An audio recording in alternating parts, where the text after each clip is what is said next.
Irmãos, que bom estarmos aqui na casa do Senhor, para mais uma vez louvarmos o seu nome, bendizermos a Ele, porque somente Ele é digno de receber toda a adoração. Eu quero agradecer a Deus por esta oportunidade de estar com vocês aqui mais uma vez, trazendo a palavra de Deus para os vossos corações. E quero também pedir oração a todos os irmãos, pela minha família. Karine está em casa, está doente. Benjamin também está doente. E Larissa também está doente. E o único que sobreviveu a essa maratona de doenças fui eu. Glória a Deus. Mas eles estão doentes. Benjamin está com essa famosa virose, não é? Na minha opinião, é só uma nomenclatura que os médicos dão para algo que eles não sabem o que é. Estudam 6 anos, fazem medicina, fazem dinheiro, e na hora de diagnosticar é uma virose, e a recomendação é ir para casa com Tylenol, Motrin e descanso. Isso aí até eu sei, e olha que eu não fiz medicina. Mas estão lá, e eu peço que vocês orem por eles, para que Deus possa restaurar a saúde deles. Eu me sinto incompleto quando eles não estão aqui comigo. Foi a primeira vez, eu acho, que em quase 2 anos, que eu vi Benjamin quieto. Ele estava quieto no colo da mãe. Não queria correr, não queria bagunçar, nem brincar, não, estava totalmente quieto. Para que Deus restaure a alegria do meu filho, que eu gosto de filho alegre. Não é? Criança tem que correr, criança tem que brincar, criança tem que cair, porque é criança. Não é? A gente cria criança assim, eu fui criado assim. Mas nesta manhã, queridos, eu quero trazer um texto que Deus colocou em meu coração. Nós vamos abrir a palavra de Deus na primeira carta de Paulo aos Coríntios, capítulo 11. Nós estamos em uma manhã especial, onde vamos estar cercando a mesa do Senhor. E eu queria muito, nesta manhã, poder refletir com os irmãos sobre a ceia do Senhor.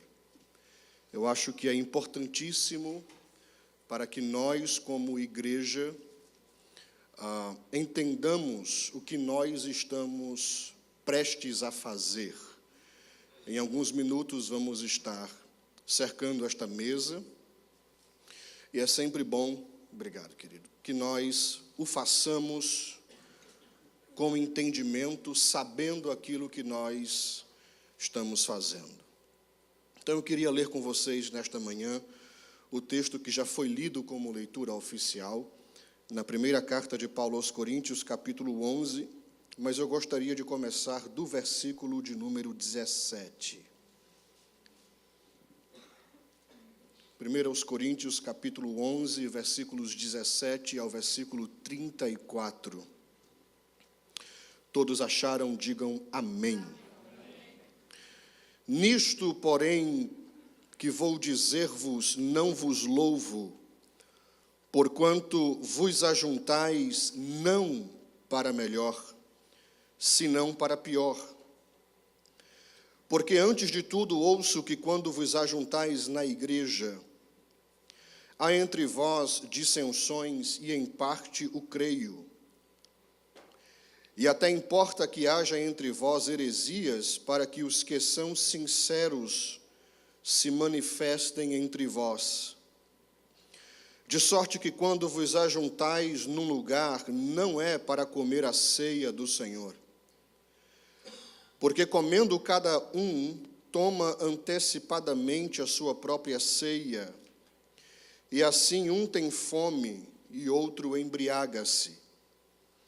Não tendes porventura casas para comer e para beber?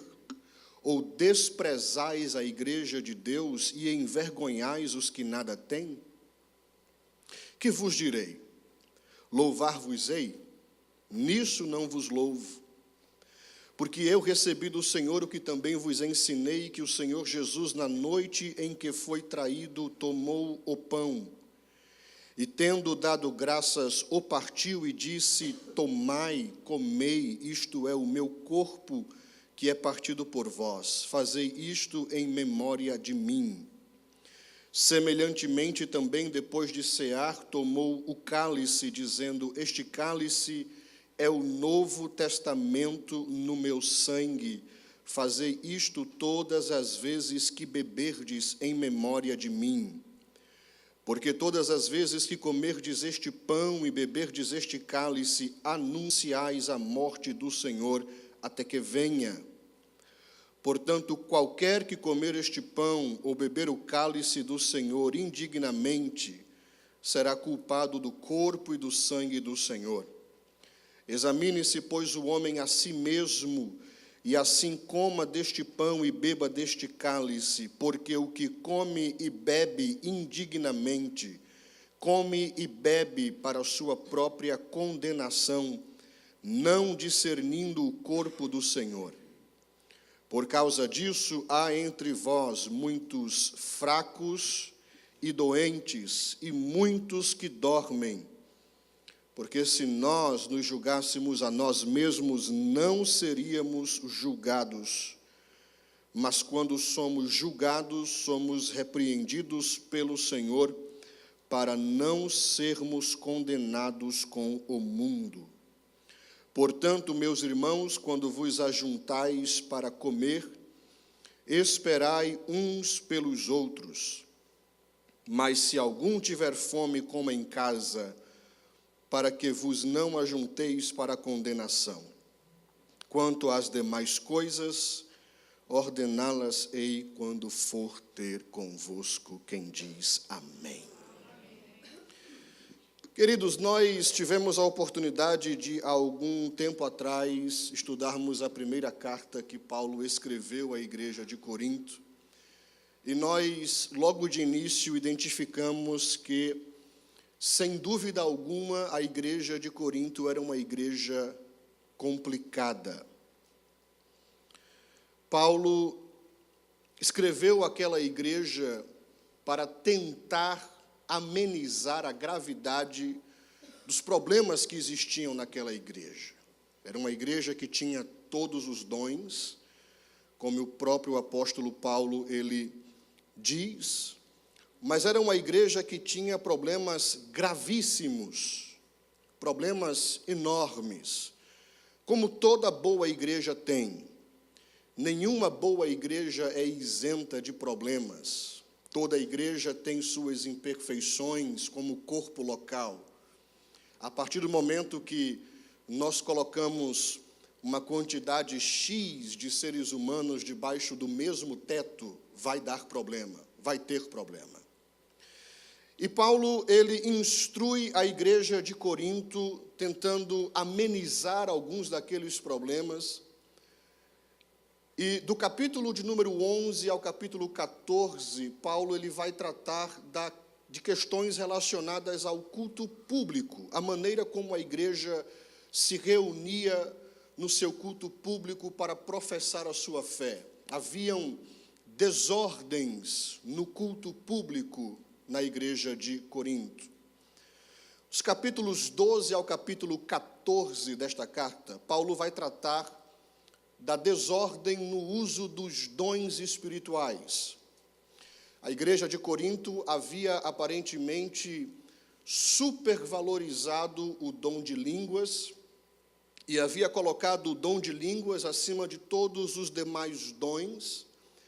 E Paulo vai instruir aquela igreja em como eles deveriam usar os dons espirituais. Era uma igreja abastarda em dons, nenhum dom lhes faltava, mas lhe faltava a noção de como utilizá-los. E aí Paulo escreve capítulos de número 12, 13 e 14, falando sobre o princípio regulador do culto, que tudo tem que ser feito com ordem e com decência, e que tem que ser feito para a edificação da igreja, quando nós nos reunimos como igreja, todos temos que ser edificados através da ministração dos dons espirituais. E aí ele diz que, com relação ao dom de línguas, era bom que falassem 2, no máximo 3, e que tivesse interpretação, para que aqueles que não falavam em línguas pudessem entender aquilo que estava sendo dito por quem estava falando línguas estranhas na igreja.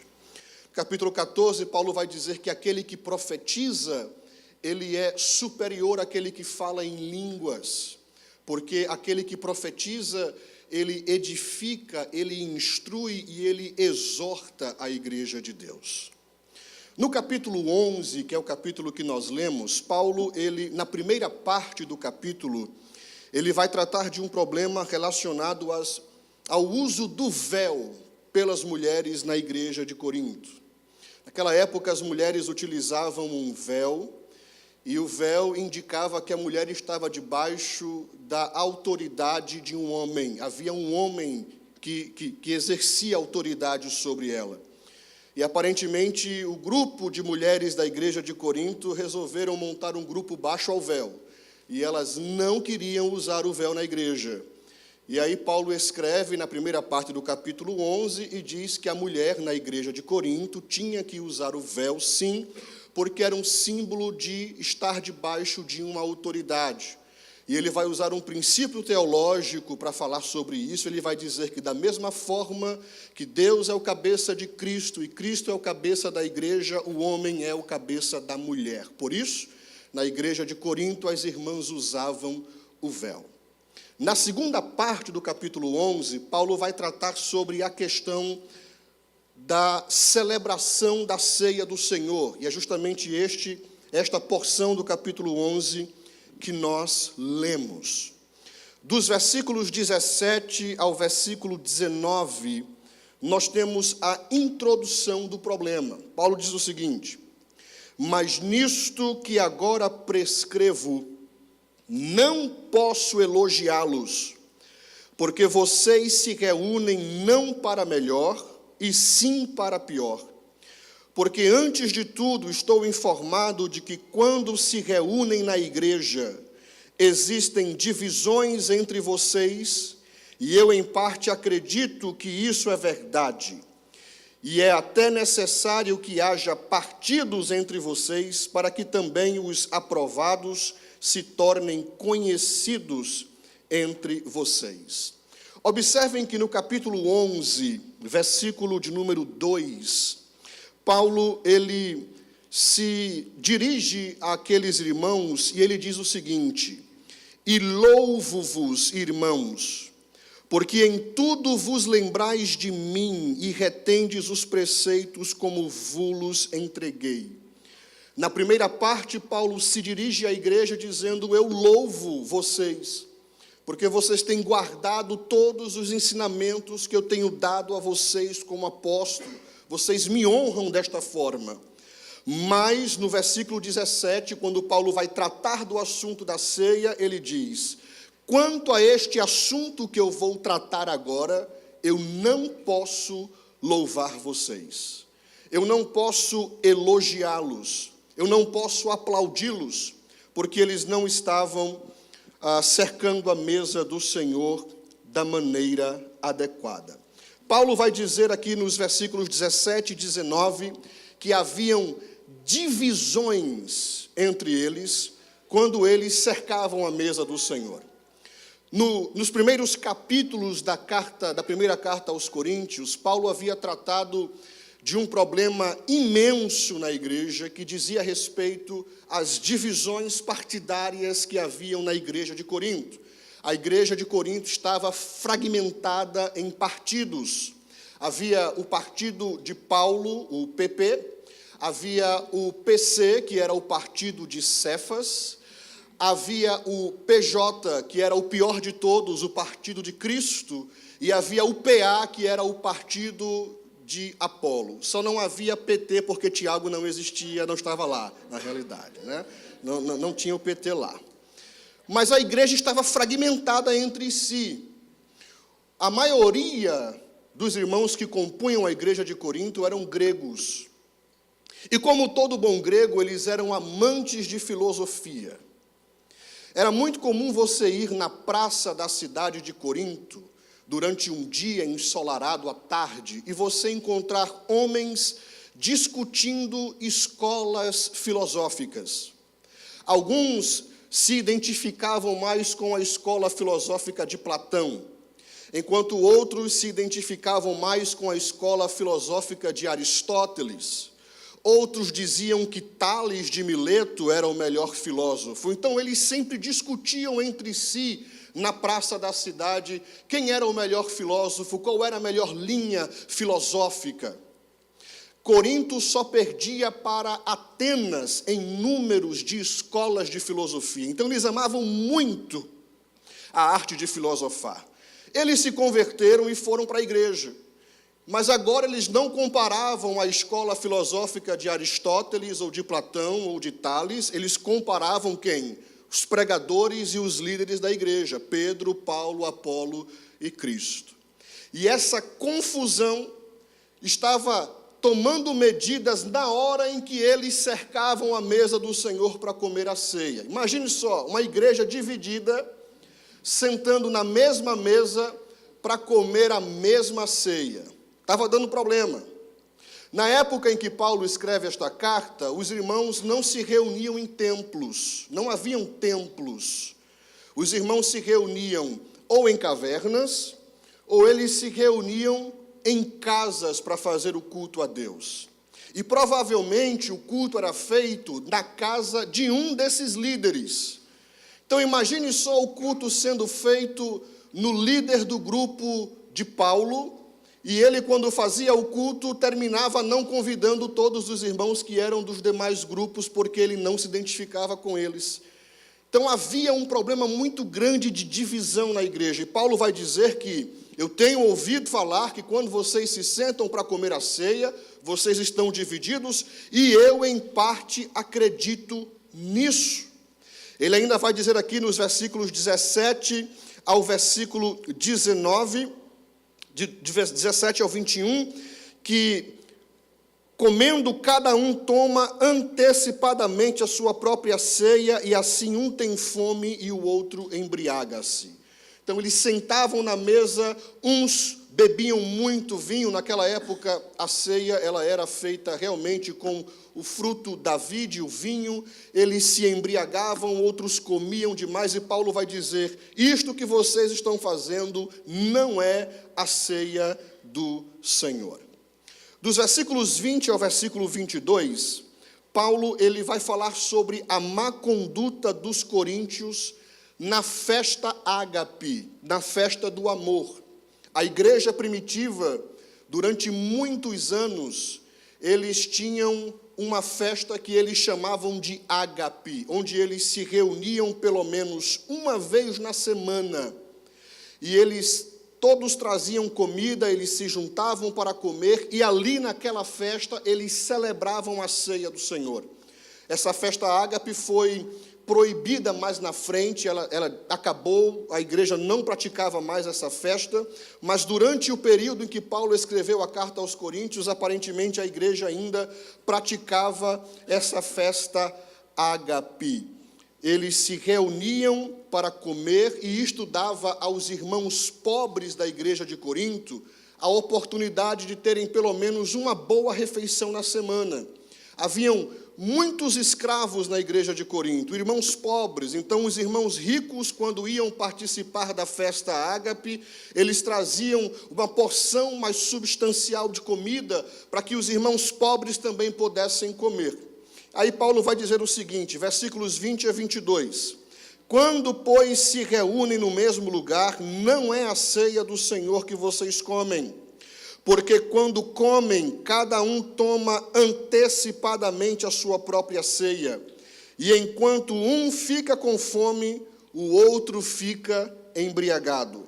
Será que vocês não têm casas onde podem comer e beber?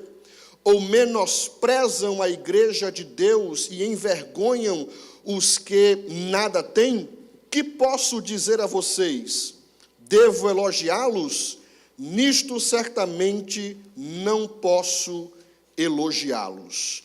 Vejam aí que dos versículos 23 a 26, Paulo ele vai instruir a igreja em como eles deveriam, então, participar da ceia do Senhor. E aqui nesses versículos 23 a 26, nós temos pelo menos 3 lições importantes que todo aquele que vai cercar a mesa do Senhor precisa ter em mente. Ele diz o seguinte, versículos de número 23 ao 26. Porque eu recebi do Senhor o que também vos ensinei, que o Senhor Jesus, na noite em que foi traído, tomou o pão, e tendo dado graças, o partiu e disse, tomai e comei, isto é o meu corpo que é partido por vós, fazei isto em memória de mim. Semelhantemente também depois de cear, tomou o cálice, dizendo, este cálice é um novo testamento no meu sangue, fazei isso todas as vezes que beberdes em memória de mim. Porque todas as vezes que comerdes este pão e beberdes este cálice, anunciais a morte do Senhor até que venha. A primeira lição que Paulo deixa claro no que diz respeito à ceia do Senhor é que o centro da ceia é Cristo e a sua cruz. O centro da ceia é Cristo e a sua cruz. Observem que Paulo ele vai repetir as palavras que Jesus proferiu quando ele celebrou a ceia com os seus discípulos.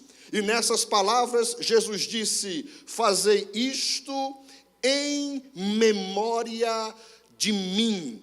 Jesus realizou muitos milagres durante o seu ministério profético. Jesus curou várias pessoas. Jesus ressuscitou mortos. Jesus fez coisas extraordinárias. Mas Jesus, quando celebrou a ceia, ele não pediu para que os seus discípulos relembrassem os seus milagres, ou as suas curas, ou os atos extraordinários que ele havia efetuado, mas Jesus pediu para que eles lembrassem dele, do sacrifício que ele ia fazer. Ele disse, fazei isto em memória de mim. Então, o primeiro ponto é que Cristo é o centro da ceia. Cristo e a sua cruz. Não somente da ceia em si, mas Cristo é o centro de todo o culto. O culto agradável a Deus é um culto cristocêntrico,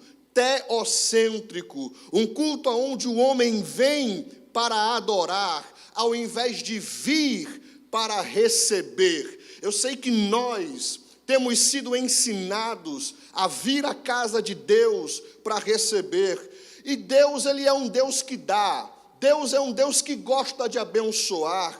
Mas quando nós viemos à casa de Deus com essa mentalidade de receber ao invés de dar, nós colocamos as nossas necessidades à frente do centro que é Deus, que é Jesus. Aqui neste lugar, o centro de todas as coisas é Cristo. É por isso que quando nós abrimos o culto, nós começamos com uma oração a Deus. Quando cantamos os hinos da harpa, cantamos de hinos que falam de Deus, de sua obra, de Cristo, de sua obra. Quando vamos pregar, pregamos a respeito de Cristo. Tudo que nós fazemos aqui gira em torno de Cristo. Aqui não existe lugar para estrelas. Aqui não é um palco, isto aqui é um altar. A igreja de Deus é lugar onde Cristo é exaltado e adorado. Nós adoramos unicamente e exclusivamente a Cristo e a sua cruz. E eu sei que falar de Cristo, de sua cruz, talvez não chame muito a atenção da maioria dos cristãos nos nossos dias. Porque parece que nós não conseguimos mais enxergar a beleza da cruz.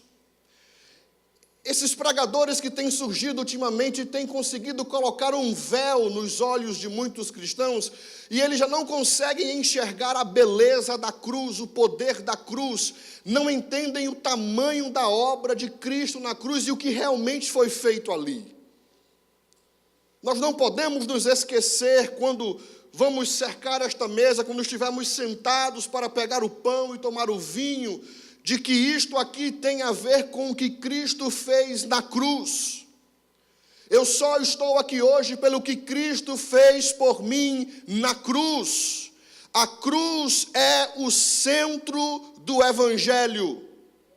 A cruz é o centro do Evangelho, a beleza da cruz. Existe glória na cruz, onde os meus pecados foram perdoados. Eu, que era um vil, desprezível, miserável, pecador, totalmente depravado, na cruz, fui justificado, perdoado, redimido.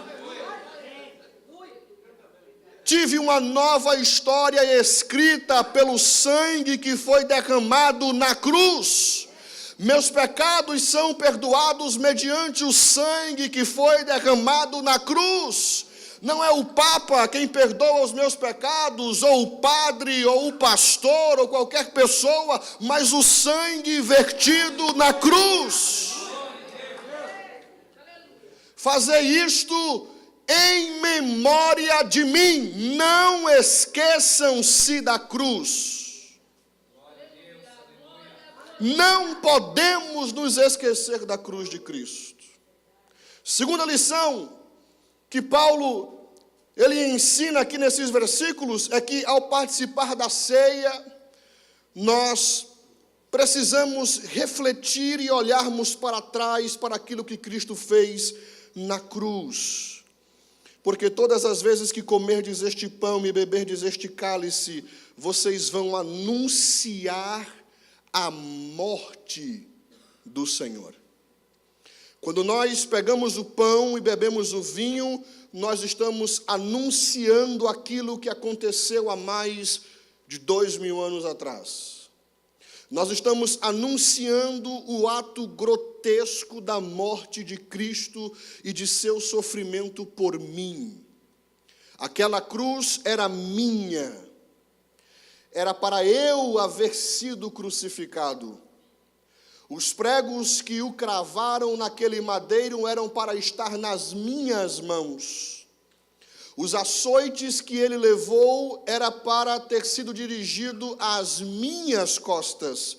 Eu merecia sofrer pelo meu pecado, porque como disse Paulo, todos pecaram e destituídos estão da glória de Deus. Todos, todos, grandes e pequenos, adultos, crianças, todos nascemos debaixo do pecado. E Paulo diz na carta aos Efésios que nós éramos, por natureza, filhos da ira de Deus. Então, a ira de Deus ali na cruz era para cair sobre mim. Todo o peso da ira de Deus era para cair sobre mim. Eu merecia ter sido crucificado. Cristo não, mas eu sim. Mas o amor de Deus, como disse João, quando escreveu no capítulo 3, versículo 16, porque Deus amou o mundo de tal maneira que deu o seu Filho unigênito para que todo aquele que nele crê não pereça, mas tenha vida eterna. Esse imenso amor, esse único amor, esse indizível amor, esse amor inesgotável, esse amor que não se explica, esse amor que não se mede, me alcançou e Cristo morreu na cruz em meu lugar. É por isso que eu sou grato a Deus e o sirvo e o glorifico. Eu não sirvo a Deus porque Deus pode me dar um carro, ou porque Deus pode me dar uma casa, ou porque eu estou encalhado e Deus pode me dar um marido, ou uma mulher, ou um namorado. Eu não sirvo a Deus por causa disso. Se eu servisse a Deus e Deus decidisse não me abençoar, estava bom demais. Se Deus me aceitasse e dissesse, eu vou te aceitar, mas eu não vou te abençoar, estava bom demais, porque o que eu merecia era o inferno, era o lago de fogo. O fato de eu estar aqui hoje, louvando a Deus, cantando, pregando, orando, servindo a Deus, é um ato da bondade de Deus. Eu já disse aqui uma vez, que se Deus decidisse não salvar ninguém, Ele estava sendo 100% justo, porque ninguém merecia o céu. Ninguém, nem com olho verde, nem com olho azul, nem com cabelo, nem sem cabelo, nem rico, nem pobre, nem sábio, nem ignorante, ninguém merecia o céu, ninguém. Mas na cruz, Deus mudou a nossa história. Na cruz, Deus mudou o nosso destino. Na cruz, Deus mudou a nossa natureza, e é uma coisa que só Deus pode fazer, é pegar a natureza de um porco e transformar em uma ovelha, porque nós éramos porcos, gostávamos da lama, amávamos o pecado, não podia haver uma lama que a gente queria se lambuzar, mas na cruz Deus mudou a minha natureza, eu deixei de ser porco e passei a ser ovelha, minhas vestes se tornaram brancas como a neve, me tornei filho de Deus por adoção. Então não cerque a mesa do Senhor sem você se lembrar da cruz e do passado. Paulo diz também que nós, quando vamos cercar a mesa do Senhor, temos que olhar para frente. E ele diz, palavras de Jesus, fazei isto em memória de mim. E ele diz, até que ele venha. Quando nós comemos o pão e bebemos o cálice do Senhor, não estamos apenas olhando para o passado, relembrando o sacrifício de Cristo, mas estamos também relembrando a maravilhosa promessa, a promessa de todas as promessas, a maior de todas as promessas que foi feita a alguém. É a promessa de um dia estarmos com Cristo na eternidade. Esta é a maior promessa, até que Ele venha. Estamos relembrando aqui, quando comemos o pão e bebemos o vinho, que um dia Jesus vai voltar. Não é história de carochinha, não é conto de fadas, não é crônicas de Nárnia, não é nada disso, é real, a promessa é real. Jesus, Ele falou que um dia Ele vai voltar.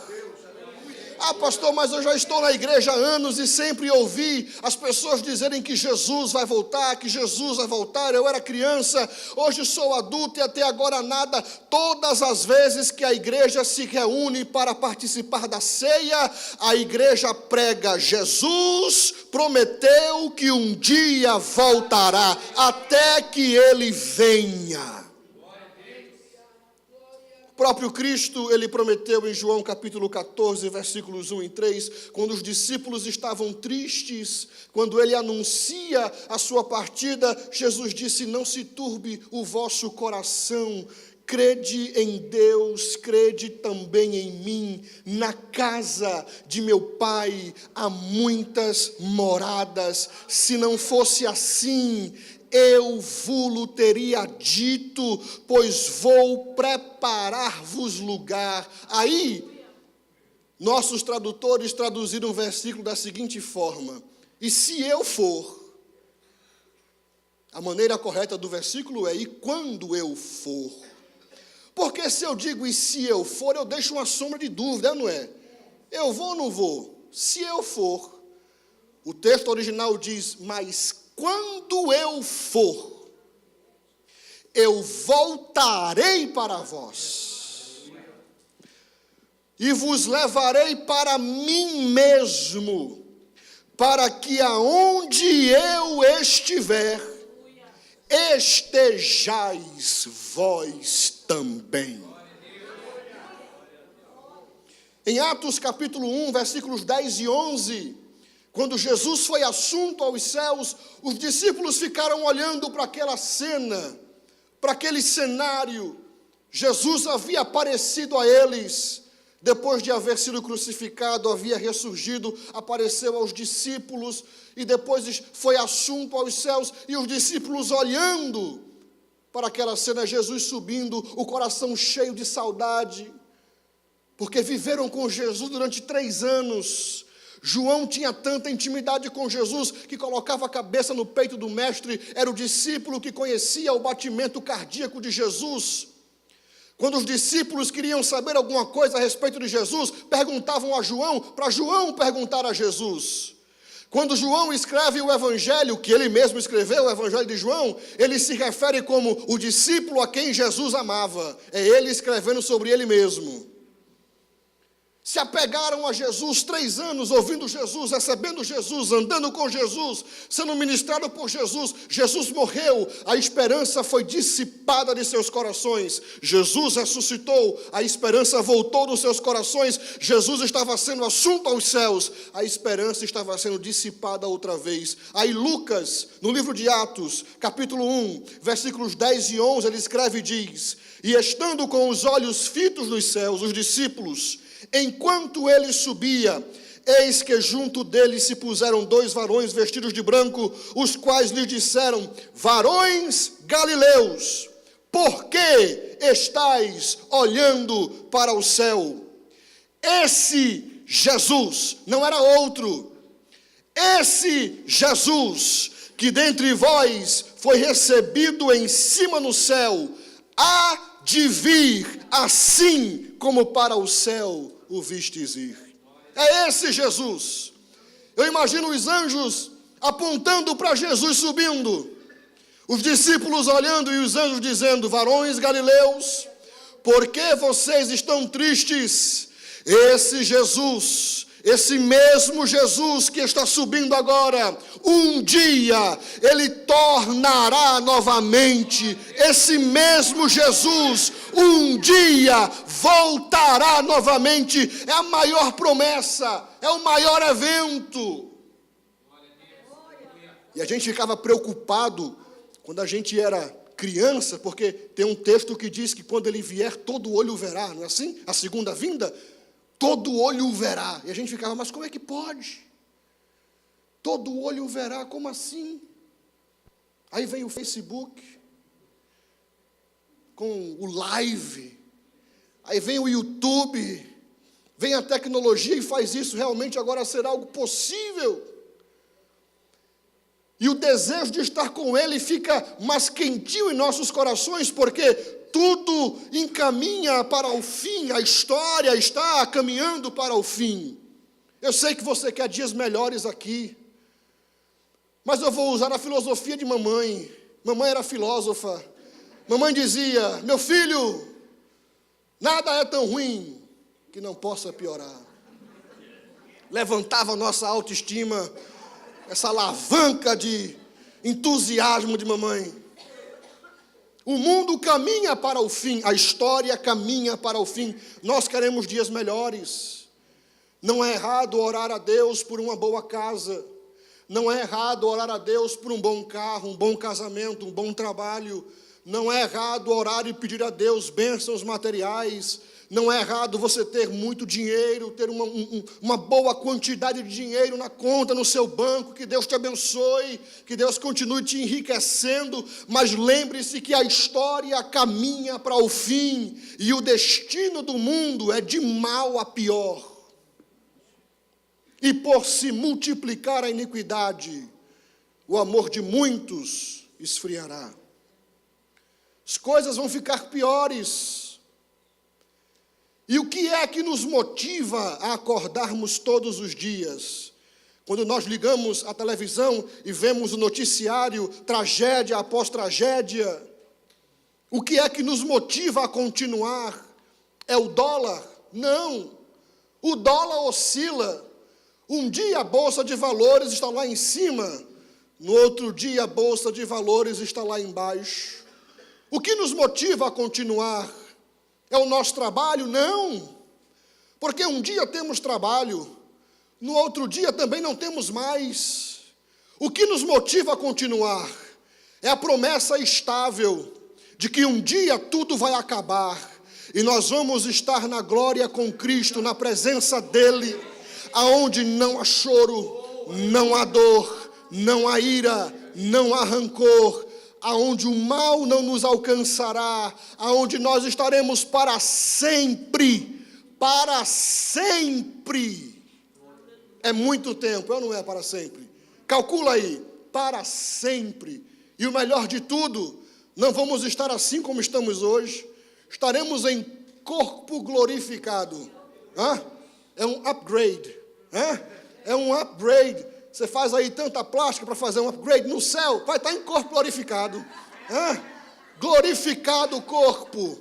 Corpo como o corpo de Cristo, corpo glorioso. E foi o apóstolo Paulo quem escreveu sobre isso na primeira carta aos Tessalonicenses, capítulo 4, versículos 13 a 18, quando ele disse: não quero, porém, irmãos, que sejais ignorantes acerca dos que já dormem, para que não vos entristeçais como os demais que não têm esperança. O mundo não tem esperança. Depois da morte, quando o ímpio morre, não há esperança. Eles andam sem esperança, eles vivem sem esperança, mas o crente tem uma promessa que lhe dá esperança, e essa promessa não oscila, essa promessa não vacila, essa promessa não perde a validade, esta promessa não pode ser alterada. Jesus disse: eu voltarei para vós.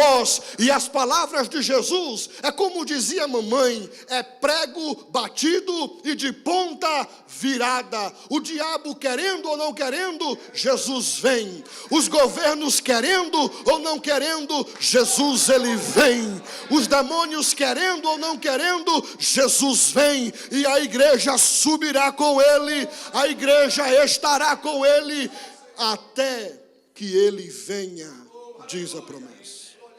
E Paulo continua e diz: porque se cremos que Jesus morreu e ressuscitou, também aos que em Jesus dormem, Deus os tornará a trazer com eles. Dizemos-vos, pois, isto pela palavra do Senhor, que nós, os que ficarmos vivos para a vinda do Senhor, não precederemos os que dormem, porque o mesmo Senhor descerá do céu com alarido e com voz de arcanjo e com a trombeta de Deus, e os que morreram em Cristo ressuscitarão primeiro. Depois nós, os que ficarmos vivos, seremos arrebatados juntamente com Ele nas nuvens, a encontrar o Senhor nos ares, e assim estaremos para sempre com o Senhor. E ele termina com as palavras: portanto, por causa de tudo isso que eu falei, consolai-vos uns aos outros com esta palavra. Você encontra o irmão que está com câncer terminal, quer consolar ele? Fala assim: irmão, este tabernáculo aqui, ele vai se desfazer, mas você tem um tabernáculo feito por mãos eternas nos céus. Consola ele com a promessa da volta de Jesus. O irmão está passando por problema financeiro, não tem dinheiro, está passando necessidade, consola ele. Dá uma oferta primeiro para ele, mas consola ele também, né? Com as palavras. Tiago vai dizer que a fé sem obras, ela é morta. Você dá uma oferta para ele, ajuda ele e diz assim: meu irmão, vai passar. Vai chegar um dia que você não vai precisar desse trabalho mais não. Vai chegar um dia que não vai ter conta mais para pagar. Vai chegar um dia que você vai estar na eternidade com Cristo Jesus. A igreja primitiva consolava-se com a promessa da volta de Jesus. Mas hoje os crentes não querem mais que Jesus volte. Não. A gente quer ficar aqui. É ou não é? Ficar aqui, irmão, porque aqui é bom, aqui eu ando de BMW, aqui eu ando de Mercedes, aqui eu como no estilo gaúcho, eu quero ficar aqui. E a gente luta e se mata e se esforça e se esguela para criar raízes aqui. E o irmão pega 2, 3, 4, 5 trabalhos porque comprou uma casa que não precisava e não tem dinheiro para pagar. Tem que ter 3, 5 trabalhos para poder arcar com as necessidades, porque um dia vamos ficar aqui. Quando Jesus vier, quem vai ficar feliz? eu subirei feliz. Os irmãos que vão ficar felizes, por favor, fiquem com a minha casa, com o meu carro. O meu trabalho é de vocês, a minha carteira é de vocês, mas eu vou subir feliz, eu vou estar com Jesus feliz. Jesus um dia voltará.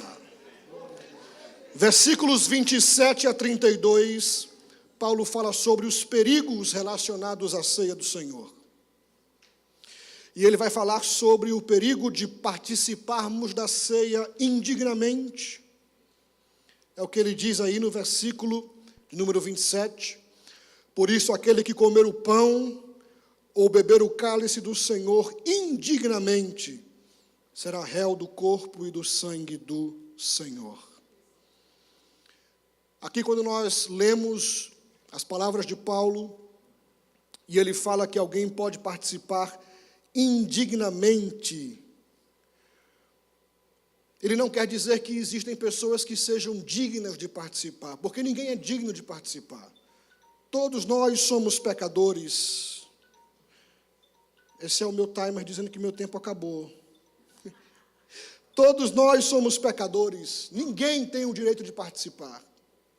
Quando Paulo fala sobre aqueles que são indignos de sentarem-se à mesa do Senhor ou participarem dignamente, é sentar-se à mesa do Senhor de forma irrefletida, despreparada, sem entender o que realmente está sendo feito aqui. Nós temos que participar da mesa com a consciência daquilo que nós estamos fazendo, entendendo e sabendo, refletindo sobre aquilo que Cristo fez por nós na cruz. O segundo perigo sobre a ceia do Senhor, Paulo diz que alguém pode se tornar réu do corpo e do sangue do Senhor Jesus Cristo. O terceiro perigo que Paulo fala sobre a ceia do Senhor é a punição no corpo físico pelo pecado espiritual. Paulo diz, por causa disso, há entre vós muitos fracos e muitos doentes. E ele vai dizer, e muitos que dormem. Para vocês entenderem a seriedade do ato da ceia.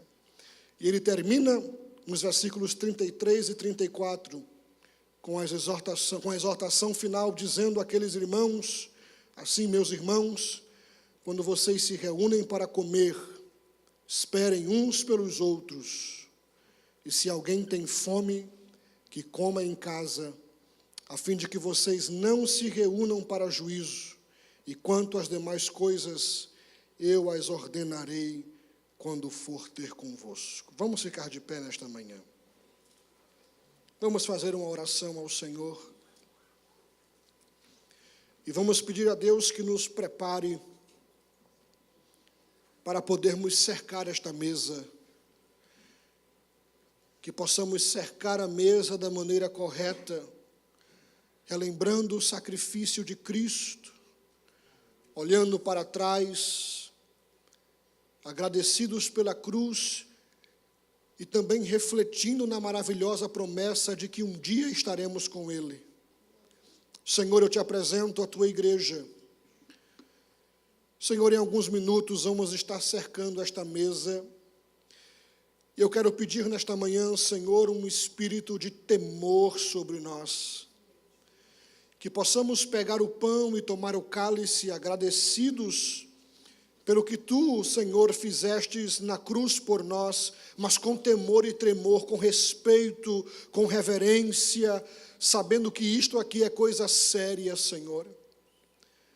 Nos ajuda a nunca nos esquecermos da cruz de Cristo, do sacrifício que foi feito por nós, a nunca nos esquecermos da bendita promessa de que um dia o Senhor voltará para nos buscar e que nós estaremos contigo para sempre, Senhor.